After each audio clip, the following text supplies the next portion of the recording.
Hey guys, thanks for watching. It's Mike, and I don't know about you, but right now I am absolutely starving. So let's make something good to eat. And this is one of my first recipe videos I've ever made, and I don't have a clever name for it. It's just gonna be called Big Tomato in a Rice Cooker. Simplest, most delicious thing I have ever cooked. And here's how it's done. Take your rice cooker, add 2 cups of rice, give it a wash, add the corresponding amount of water, whatever is used to cook 2 cups of rice, but add a little less than you typically would because the tomato is gonna give you a lot of moisture. And when I'm cooking rice, I do it the Chinese way. I don't really measure my water. I gauge it with my fingers. Now all you gotta do is take your ripened tomato. This is very, very, very important. Don't take a tomato that's too hard or it's green. Remove the stem. Take your tomato, face plant it into your rice. Teaspoon of olive oil, half a teaspoon of pepper, teaspoon of salt. This is all you need to make a beautiful batch of tomatoey rice. Close your rice cooker up, turn it on, and that's it. Walk away. This tomato and rice dish is done. Let's check it out. Here's my favorite part. That is so satisfying. You guys seeing all the videos on YouTube about people popping pimples? Why are you watching that? Like, film some tomatoes being popped. The beautiful tomato juice is just covering all the rice.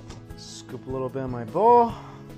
Oh, the rice completely infused with the tomatoey flavor. Not much seasoning. All I really add is a little bit of salt, a little bit of pepper. But if you do this, the simple plain rice just becomes more flavorful. It's more nutritious. It's more fun. This is really fun to cook, right? As much as I love this, I'm gonna show you guys how to jazz this up a bit. You can put whatever you want in there. As long as you got the base ingredients, you got the tomato, you add enough salt, you got enough oil, pepper, you can add anything you want. And so today I'm gonna add some stuff that's healthy for me. I got some asparagus, I got some mushrooms, I got some potatoes. You basically want to add ingredients that isn't afraid to be steamed or boiled. And then I'm gonna add spam because I have a lot of spam and I love spam and this is my protein. I'm gonna put 3 cups of rice in here this time because I'm gonna be sharing with my friends. This is jalapeno spam. Chop the spam into little pieces. And I'm gonna add some potatoes because I love rice and potatoes. So that is nice and cooked and melty. Also, just gonna dice up some garlic. Now, before the veggies and the meats go in, I gotta season the rice. So again, olive oil, 3 to 4 teaspoons this time. I'm also gonna add a teaspoon of sesame oil to give it some nice aroma. Teaspoon of black pepper, dash of white pepper. Garlic goes in.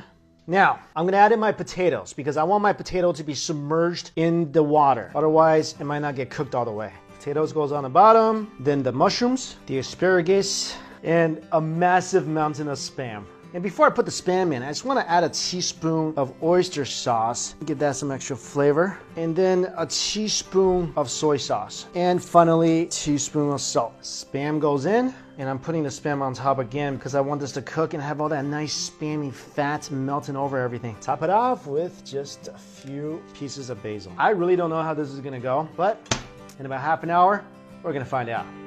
Rice is ready. It smells so good. I'm serious, it smells so good.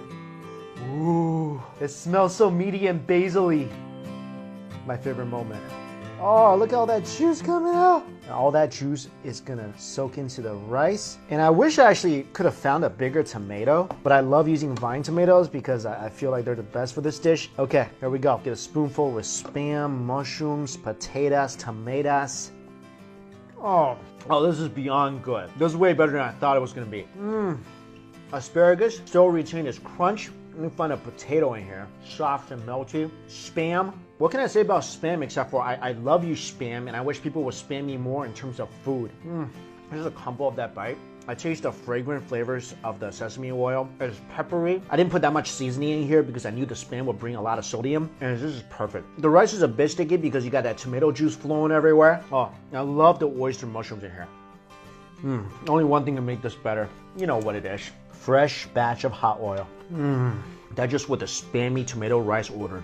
Again, the only thing I wish I put another tomato in here, but that's the only thing I would change. This is a great meal. And guys, like I said over and over again, it was so customizable. And I added spam, but you could add bacon, you could add some chicken, you could add beef. Well, if you use beef, make sure you cook it first. Make sure all the meat is cooked before it goes inside, and just get really creative with this. And this is like the perfect time saver as well. I chopped up some things, I tossed it in there with some seasoning, I hit a button.